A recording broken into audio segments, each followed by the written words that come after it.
All right, this is the answers to page 659, dealing with arithmetic sequences. And the first thing we're asked is just, are these examples of arithmetic? In order to be an arithmetic sequence, you have to be going up, adding or subtracting the same amount each time to get from term to term to term. So you can see 4, 7, 10, 13, 16. Each time we're adding 3 to get from term to term to term. So yes, this is arithmetic. Our common difference would be that positive 3.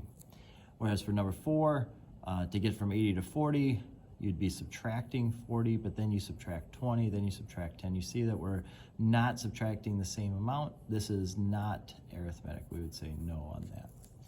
Now this one's a little tricky because you see 1, 2, 3, 4, 5. You'd say, oh, is that just plus 1, plus 1, plus 1? But that's not quite what's going on. The natural log of 1 to get to the natural log of 2, if you were to take your calculator and look at that, natural log of 1 is actually 0. The natural log of 2 is this, so you added 0.693. But if you do natural log of 3, you actually add about 0.4. So we're not going up by the same amount. You can see that's pretty clear. We went up 0.29 and then 0.22. So we're not going up by the same amount for these terms. So arithmetic, no. Tempting, but no. All right. Now, for number 13, they want us to find the first 5 terms of this arithmetic and see if it's arithmetic. So if we put 1 in, we get -4 times -1, which is 4, and then they have that 3, that'll give us 7 there. Okay. Put 2 in, we're going to get 0 here, so we'll just get 3. Put 3 in, we get 1, -4 times 1 is -4, and then add the 3, we get -1. If we do it again, and then do it again, here's our terms. Now, to get from term to term to term to term to term, we are subtracting 4 each time. So is this arithmetic? We would say yes, most definitely. All right. For number 16, however, if I put 1 in here, I get 2 to the 0, which is 1. Put 2 in, I'm going to get 2, then 4, then 8, then 16. You can see we added 1, added 2, added 4, added 8. Is it arithmetic? No, it's not. Okay. For number 20, they tell us that the first term is 15 and the common difference is 4. So this is an arithmetic. We're going adding 4 each time to get from term to term to term. They want to know what the general term for that would be. So right away, since the common difference is 4, I know that I can write it like this, 4 times n. Okay, now what I do, this is me personally, I say, well, if I were to put 1 in for n, I'd have 4. I want 15, so what do I have to do to 4 to get to 15? I have to add 11. So that's my general term. Because if I put 1 in for this, 4 plus 11 will give me that 15 that I want. Right? There's other ways to set it up and do it, but I think that's a way that makes sense and can last for a while. Same thing here. My first term is 100. My common difference is -8. So my general term, I'll write it here, our general term would be -8 times n. And if I were to put 1 in there, I'd get -8, but I want 100, so I'm going to add 108 to it. And there's our general term. Now for 28, we have to find the common difference. We were given the first term, we were given the 5th term. So if you think about it, to get from the first term to the 5th term, you would have to add the common difference once to get to the 2nd, then to the 3rd, to the 4th, to the 5th. It means you're going to do 4 common differences plus this onto this -4, which will get you to the 16, right? I'm going to do this 4 times to the first term to get to the 5th term. So if we add that over, 4d equals 20, and then divide, our common difference is 5. Okay, so that's what we're adding to get from term to term to term. So then we can start with 5n, and then you can do it for either one of these actually. If you did it even for the 5, say just for something different, put the 5 in, 5 times 5 is 25. I don't want 25, I want 16. How would I get that? I would subtract 9. And there's our general term then. Same idea for number 29. To get from 3 to 6, I'd have to add it to 4, to 5, to 6. I'd have to add 3 times the common difference, 294, to get to 85. Subtract, we get 3d equals -9. Divide, we get common difference of -3. Okay, so -3 times n is going to be how this starts. And if I were to put 3 in there, -3 times 3 is -9. I don't want -9, I want 94. So what do I have to add to that?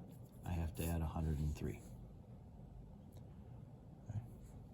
To get from the 4th term to the 10th term, we're going to have to add 6 times. So 6d, we're going to add that onto the 16, and that'll give us to 46.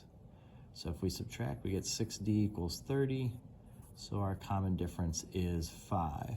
All right, so a sub n equals 5n. If I were to put 4 in, 5 times 4 is 20. I don't want 20, I want 16, so I have to subtract 4 from that. So there's our general term, and they wanted the first 5 terms. So if you put 1 in, 5 minus 4 will give you 1. Put 2 in, you'll get 6, 11, 16, 21. There's our first 5 terms, and you can see 4th term 16, 4th term 16 checks out. 37 wanted something similar. To get from 8 to 12, you're going to have to add your common difference 4 times to the 26 to make it equal 42. That means 40 equals 16. Our common difference is 4. Okay, so our general term is 4 times n. If I were to multiply 4 times 8, I would get 32. I don't want 32, I want 26. So I need to subtract 6 from there. There's our general term. So now put 1, 2, 3, 4, 5 in there. You're going to get negative 2, 2, 6, 10, 14.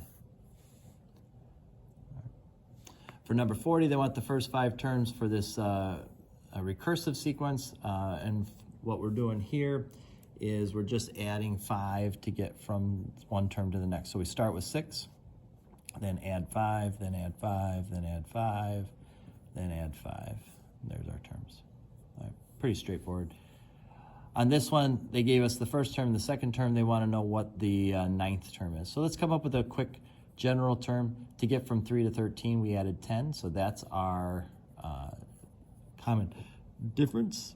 And if I put 1 in for n, I get 10. I don't want 10, I want 3. So we're going to subtract 7. All right. So now the 9th term would be 10 times 9, which is 90, minus 7, which would give us 83. For 58, we want the sum of the first 25 terms. So we need to come up with a general term. You can see to get from 2 to 8 to 14, our common difference would be 6 there. All right, so a sub n equals 6 times n. If I put 1 in, since this is the first term here, if I put 1 in, 6 times 1 is 6. I don't want 6, I want 2.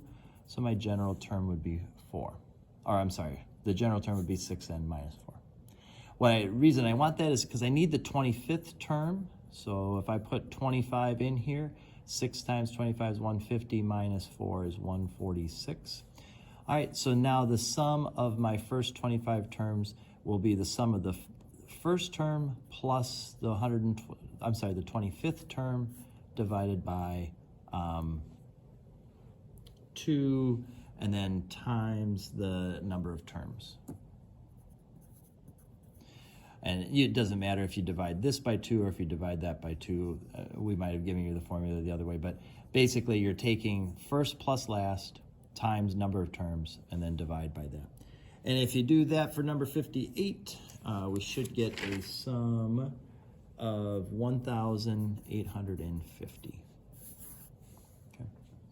So 67, same way, we're looking for the first 50 terms of just plain old n, so meaning 1 plus 2 plus 3 plus 4 all the way to 50, right? So we're going to take first term of that sequence plus the last term of that sequence divided by 2 times the number of terms that are there. And if we do that, we should get 1,275. And then number 70, same idea, we're going to take these 50 terms, so we're going to put 51 in. 7 times 51 is 357. We'll put 100 in, and that'll give us 700. So we're going to take first plus last, divided by 2. And then again, there's only 50 terms here. We went from 51 to 100, so doesn't matter like necessarily what those numbers are. We just want to know how many terms did we add together. All right, so that's why we do it that way. And you should have gotten 26,425 for our answer there.